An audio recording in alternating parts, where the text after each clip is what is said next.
And today we are at Stonewall Cemetery.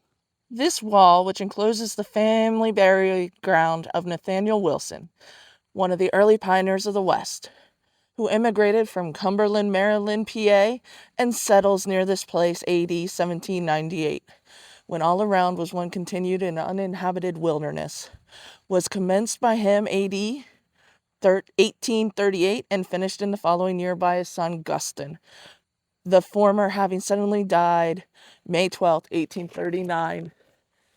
And that is the inscription on the stone above the gate. This cemetery and 1 acre of planted locust trees, which are no longer around, was willed to the U.S. President James Monroe and his successors in 1817. There's no indication that Monroe ever did accept this cemetery. Nathaniel Wilson did that so that this cemetery would never fall into ruin after he created a family cemetery.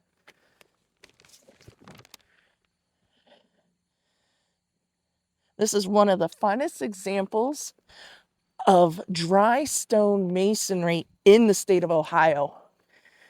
It's a dodecahedron-shaped wall. It's 12 sides.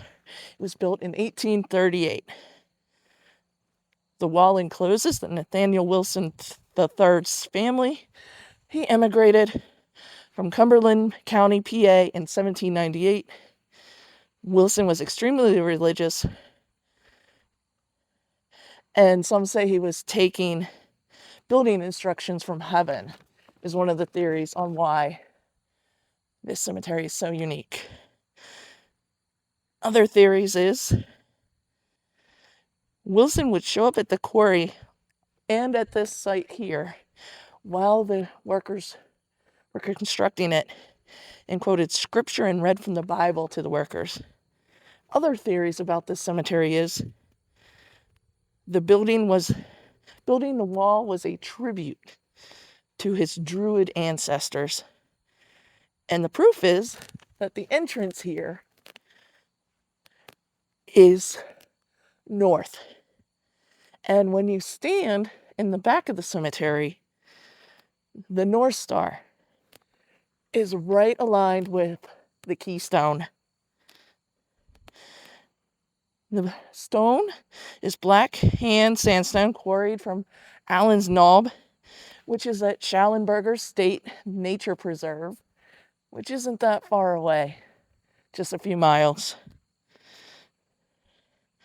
Wilson III, Nathaniel, he died May 12, 1839, before completion, and his youngest son, as the inscription says, he completed it for his father's burial.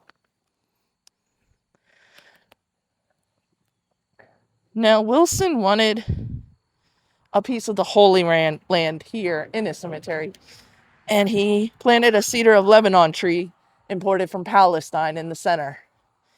Unfortunately, it did die, and it was replaced by another cedar of Lebanon tree, but it has since died also and was never replaced.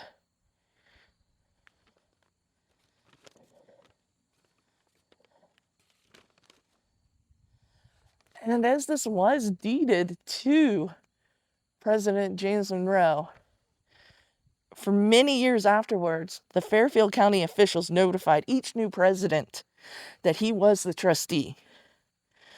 However, ownership returned to the Fairfield County in 1960, and in 1966, Fairfield Heritage Association acquired the site, restored it, and opened it for viewing in 1978. In the 80s and early 90s, it was vandalized continuously. 2 major vandalizations broke all the headstones.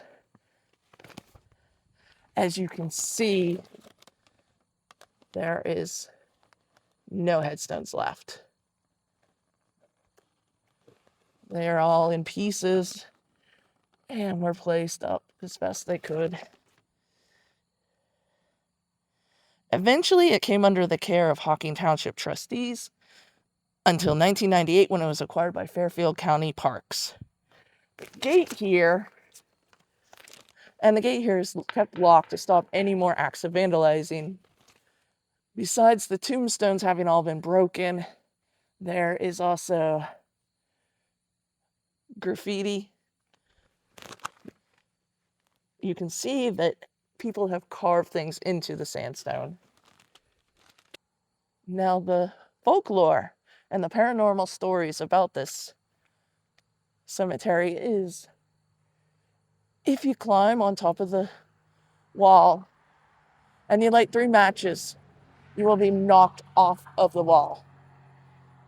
And another one is if you climb up on top of the wall and you walk around it 13 times, you will be sucked into the center of the cemetery.